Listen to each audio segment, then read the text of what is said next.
شروع اللہ کا نام لے کر جو بڑا مہربان نہایت رحم والا ہے۔ کاف ہا یا عین صاد، یہ تمہارے پروردگار کی مہربانی کا بیان ہے جو اس نے اپنے بندے زکریا پر کی تھی جب انہوں نے اپنے پروردگار کو دبی آواز سے پکارا اور کہا کہ اے میرے پروردگار، میری ہڈیاں بڑھاپے کے سبب کمزور ہو گئی ہیں اور سر سفید بالوں کی وجہ سے چمکنے لگا ہے، اور اے میرے پروردگار، میں تجھ سے مانگ کر کبھی محروم نہیں رہا، اور میں اپنے بعد اپنے بھائی بندوں سے ڈرتا ہوں، اور میری بیوی بانجھ ہے، پھر بھی مجھے اپنے پاس سے ایک وارث عطا فرما جو میری اور اولاد یعقوب کی میراث کا مالک ہو، اور اے میرے پروردگار، اس کو خوش اخلاق بنائیو۔ فرمایا اے زکریا، ہم تم کو ایک لڑکے کی بشارت دیتے ہیں جس کا نام یحییٰ ہوگا، اس سے پہلے ہم نے اس نام کا کوئی شخص پیدا نہیں کیا۔ انہوں نے کہا کہ پروردگار، میرے ہاں کس طرح لڑکا ہوگا جبکہ میری بیوی بانجھ ہے اور میں بڑھاپے کی اس حالت کو پہنچ گیا کہ سوکھ گیا ہوں۔ کہا کہ پروردگار، میرے لیے کوئی نشانی مقرر فرما۔ فرمایا نشانی یہ ہے کہ تم صحیح و سالم ہوتے ہوئے 3 رات دن لوگوں سے بات نہ کر سکو گے۔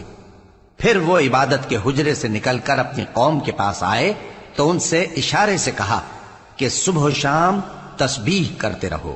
فرمایا اے یحییٰ، ہماری کتاب کو مضبوطی سے تھامے رہو، اور ہم نے ان کو لڑکپن ہی میں دانائی عطا فرمائی تھی اور اپنے پاس سے شفقت اور پاکیزگی دی تھی، اور وہ پرہیزگار تھے اور وہ اپنے ماں باپ کے ساتھ نیکی کرنے والے تھے اور سرکش اور نافرمان نہیں تھے۔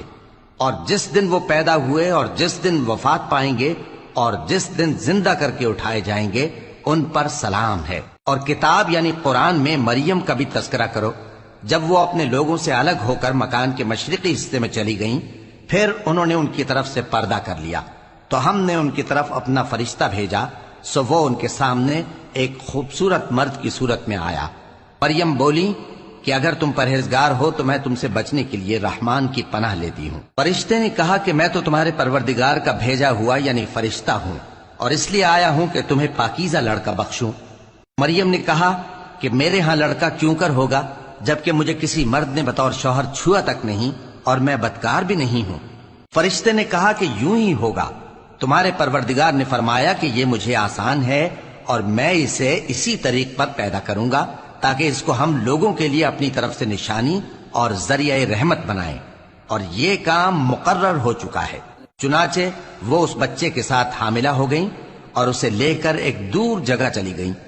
پھر درد ذہ ان کو کھجور کے تنے کی طرف لے آیا، کہنے لگیں کہ کاش میں اس سے پہلے مر چکتی اور بھولی بسری ہو گئی ہوتی۔ تب ان کے ٹیلے کے نیچے کی جانب سے فرشتے نے ان کو آواز دی کہ غمناک نہ ہو، تمہارے پروردگار نے تمہارے نیچے ایک چشمہ پیدا کر دیا ہے، اور کھجور کے تنے کو پکڑ کر اپنی طرف ہلاؤ، وہ تم پر تازہ عمدہ کھجوریں گرائے گا، تو کھاؤ اور پیو اور آنکھیں ٹھنڈی کرو۔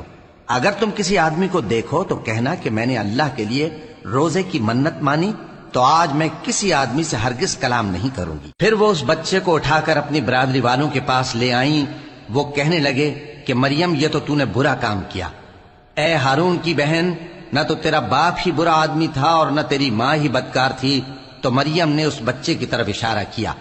وہ بولے کہ ہم اس سے کہ گود کا بچہ ہے کیسے بات کریں؟ بچے نے کہا کہ میں اللہ کا بندہ ہوں، اس نے مجھے کتاب دی ہے اور نبی بنایا ہے، اور میں جہاں ہوں اور جس حال میں ہوں اس نے مجھے صاحب برکت بنایا ہے، اور جب تک زندہ ہوں مجھ کو نماز اور زکوٰۃ کا ارشاد فرمایا ہے، اور مجھے اپنی ماں کے ساتھ نیک سلوک کرنے والا بنایا ہے اور سرکش و بدبخت نہیں بنایا، اور جس دن میں پیدا ہوا اور جس دن مروں گا اور جس دن زندہ کر کے اٹھایا جاؤں گا مجھ پر سلام ہے۔ یہ مریم کے بیٹے عیسیٰ ہیں، اور یہ سچی بات ہے جس میں لوگ شک کرتے ہیں۔ اللہ کو شایع نہیں کہ کسی کو بیٹا بنائے، وہ پاک ہے، جب کسی چیز کا ارادہ کرتا ہے تو اس کو یہی کہتا ہے کہ ہو جا تو وہ ہو جاتی ہے۔ اور بے شک اللہ ہی میرا اور تمہارا پروردگار ہے، تو اسی کی عبادت کرو، یہی سیدھا رستہ ہے۔ پھر اہل کتاب کے فرقوں نے باہم اختلاف کیا، سو جو لوگ کافر ہوئے ہیں ان کو بڑے دن یعنی قیامت کے روز حاضر ہونے سے خرابی ہے۔ وہ جس دن ہمارے سامنے آئیں گے کیسے سننے والے اور کیسے دیکھنے والے ہوں گے، مگر ظالم آج کھلی گمراہی میں ہیں۔ اور ان کو حسرت و افسوس کے دن سے ڈرا دو جب بات فیصل کر دی جائے گی اور وہ غفلت میں پڑے ہوئے ہیں اور ایمان نہیں لاتے۔ ہم ہی زمین کے اور جو لوگ اس پر بستے ہیں ان کے وارث ہوں گے، اور ہماری ہی طرف ان کو لوٹنا ہوگا۔ اور کتاب میں ابراہیم کا ذکر کرو، بے شک وہ نہایت سچے تھے، پیغمبر تھے۔ جب انہوں نے اپنے باپ سے کہا کہ ابا، آپ ایسی چیزوں کو کیوں پوچھتے ہیں جو نہ سنیں اور نہ دیکھیں اور نہ آپ کے کچھ کام آ سکیں؟ ابا، مجھے ایسا علم ملا ہے جو آپ کو نہیں ملا، تو میرے ساتھ ہو جائیے، میں آپ کو سیدھی راہ پر لے چلوں گا۔ ابا، شیطان کی پوجا نہ کیجیے، بے شک شیطان اللہ کا نافرمان ہے۔ ابا، مجھے ڈر لگتا ہے کہ آپ کو اللہ کا عذاب آ پکڑے تو آپ شیطان کے ساتھی ہو جائیں۔ اس نے کہا کہ ابراہیم، کیا تو میرے معبودوں کے خلاف ہے؟ اگر تو باز نہ آئے گا تو میں تجھے سنسار کر دوں گا اور تو ہمیشہ کے لیے مجھ سے دور ہو جا۔ ابراہیم نے سلام علیکم کہا اور کہا کہ میں آپ کے لیے اپنے پروردگار سے بخشش مانگوں گا، بے شک وہ مجھ پر نہایت مہربان ہے۔ اور میں آپ لوگوں سے اور جن کو آپ اللہ کے سوا پکارا کرتے ہیں ان سے کنارہ کرتا ہوں اور اپنے پروردگار ہی کو پکاروں گا۔ امید ہے کہ میں اپنے پروردگار کو پکار کر محروم نہیں رہوں گا۔ اور جب ابراہیم ان لوگوں سے اور جن کی وہ اللہ کے سوا پرستش کرتے تھے الگ ہو گئے تو ہم نے ان کو اسحاق اور اسحاق کو یعقوب بخشے اور ہر ایک کو پیغمبر بنایا، اور ہم نے ان کو اپنی رحمت سے بہت سی چیزیں عنایت کی اور ان کا ذکر جمیل بلند کیا۔ اور کتاب میں موسیٰ کا بھی ذکر کرو، بے شک وہ ہمارے برگزیدہ تھے اور رسول تھے، نبی تھے، اور ہم نے ان کو طور کی داہنی طرف سے پکارا اور باتیں کرنے کے لیے نزدیک بلایا، اور اپنی مہربانی سے ان کو ان کا بھائی ہارون پیغمبر بنا کر عطا کیا۔ اور کتاب میں اسماعیل کا بھی ذکر کرو، وہ وعدے کے سچے اور رسول تھے، نبی تھے، اور وہ اپنے گھر والوں کو نماز اور زکوٰۃ کا حکم کرتے تھے اور اپنے پروردگار کے ہاں پسندیدہ تھے۔ اور کتاب میں ادریس کا بھی ذکر کرو، وہ بھی نہایت سچے تھے، نبی تھے، اور ہم نے ان کو اونچی جگہ اٹھا لیا تھا۔ یہ وہ لوگ ہیں جن پر اللہ نے اپنے پیغمبروں میں سے فضل کیا، یعنی اولاد آدم میں سے، اور ان لوگوں میں سے جن کو ہم نے نوح کے ساتھ کشتی میں سوار کیا، اور ابراہیم اور یعقوب کی اولاد میں سے، اور ان لوگوں میں سے جن کو ہم نے ہدایت دی اور جنہیں برگزیدہ کیا۔ جب ان کے سامنے ہماری آیتیں پڑھی جاتی تھیں تو سجدے میں گر پڑتے اور روتے رہتے تھے۔ پھر ان کے بعد چند ناخلف ان کے جانشین ہوئے جنہوں نے نماز کو ضائع کر دیا اور خواہشات نفسانی کے پیچھے لگ گئے، سو ان قریب ان کو گمراہی کی سزا ملے گی۔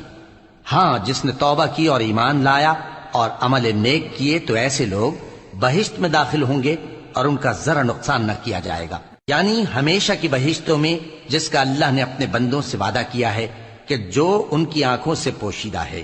بے شک اس کا وعدہ نیکوکاروں کے سامنے آنے والا ہے، وہ اس میں سلام کے سوا کوئی بیہودہ کلام نہ سنیں گے اور ان کو صبح و شام کھانا ملے گا۔ یہی وہ جنت ہے جس کا ہم اپنے بندوں میں سے ایسے شخص کو مالک بنائیں گے جو پرہیزگار ہوگا۔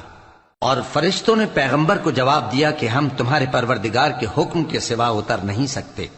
جو کچھ ہمارے آگے ہے اور جو پیچھے ہے اور جو اس کے درمیان ہے سب اسی کا ہے، اور تمہارا پروردگار بھولنے والا نہیں، یعنی آسمان اور زمین کا اور جو ان دونوں کے درمیان ہے سب کا پروردگار، تو اسی کی عبادت کرو اور اس کی عبادت پر ثابت قدم رہو۔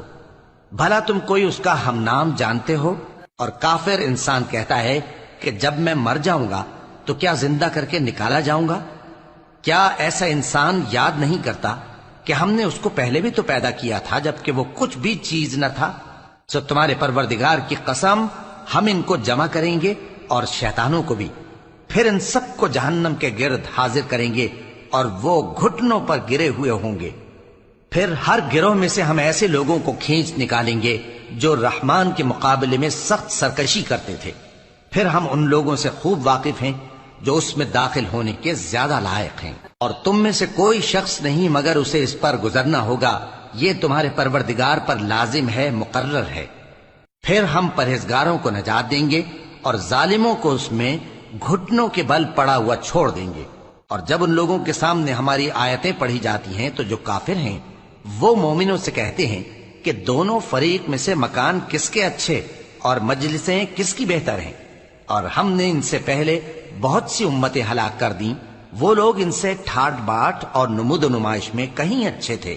کہہ دو کہ جو شخص گمراہی میں پڑا ہوا ہے رحمان اس کو آہستہ آہستہ مہلت دیا جاتا ہے، یہاں تک کہ جب اس چیز کو دیکھ لیں گے جس کا ان سے وعدہ کیا جاتا ہے، خواہ عذاب اور خواہ قیامت، تو اس وقت جان لیں گے کہ مکان کس کا برا ہے اور لشکر کس کا کمزور ہے۔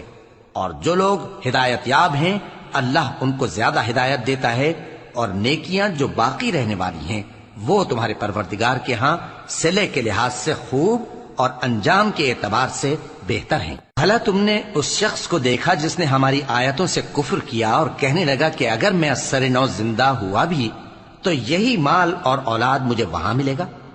کیا اس نے غیب کی خبر پالی ہے یا اللہ کے یہاں سے عہد لے لیا ہے؟ ہرگز نہیں، یہ جو کچھ کہتا ہے ہم اس کو لکھتے جاتے اور اس کے لیے آہستہ آہستہ عذاب بڑھاتے جاتے ہیں، اور جو چیزیں یہ بتاتا ہے ان کے ہم وارث ہوں گے، اور یہ اکیلا ہمارے سامنے آئے گا۔ اور ان لوگوں نے اللہ کے سوا اور معبود بنا لیے ہیں تاکہ وہ ان کے لیے موجب عزت ہوں، ہرگز نہیں، وہ معبود ان کی پرستش سے انکار کریں گے اور ان کے دشمن و مخالف ہوں گے۔ کیا تم نے نہیں دیکھا کہ ہم نے شیطانوں کو کافروں پر چھوڑ رکھا ہے کہ وہ ان کو خوب اکساتے رہتے ہیں؟ تو تم ان پر عذاب کے لیے جلدی نہ کرو کہ ہم تو ان کے لیے دن شمار کر رہے ہیں۔ جس روز ہم پرہیزگاروں کو رحمان کے سامنے بطور مہمان جمع کریں گے اور گناہگاروں کو دوزخ کی طرف پیاسے ہانک لے جائیں گے، تو لوگ کسی کی سفارش کا اختیار نہ رکھیں گے مگر جس نے رحمان سے اقرار لے لیا ہو، اور کہتے ہیں کہ رحمان بیٹا رکھتا ہے۔ ایسا کہنے والو، یہ تو تم بری بات زبان پر لاتے ہو۔ قریب ہے کہ اس جھوٹ سے آسمان پھٹ پڑیں اور زمین شق ہو جائے اور پہاڑ پارا پارا ہو کر گر پڑیں کہ انہوں نے رحمان کے لیے بیٹا تجویز کیا، اور رحمان کو شایع نہیں کہ کسی کو بیٹا بنائے۔ ہر شخص جو آسمانوں اور زمین میں ہے رحمان کے روبرو بطور بندہ ہی آئے گا۔ اس نے ان سب کو اپنے علم سے گھیر رکھا اور ایک ایک کو شمار کر رکھا ہے، اور یہ سب قیامت کے دن اس کے سامنے اکیلے اکیلے حاضر ہوں گے۔ اور جو لوگ ایمان لائے اور عمل نیک کیے، رحمان ان کی محبت مخلوقات کے دل میں پیدا کر دے گا۔ اے پیغمبر صلی اللہ علیہ وآلہ وسلم، ہم نے یہ قرآن تمہاری زبان میں آسان بنا کر نازل کیا ہے تاکہ تم اس سے پرہیزگاروں کو خوشخبری پہنچا دو اور جھگڑالوؤں کو ڈر سنا دو، اور ہم نے ان سے پہلے بہت سے گروہوں کو ہلاک کر دیا ہے۔ بھلا تم ان میں سے کسی کو دیکھتے ہو یا کہیں ان کی بھنک سنتے ہو؟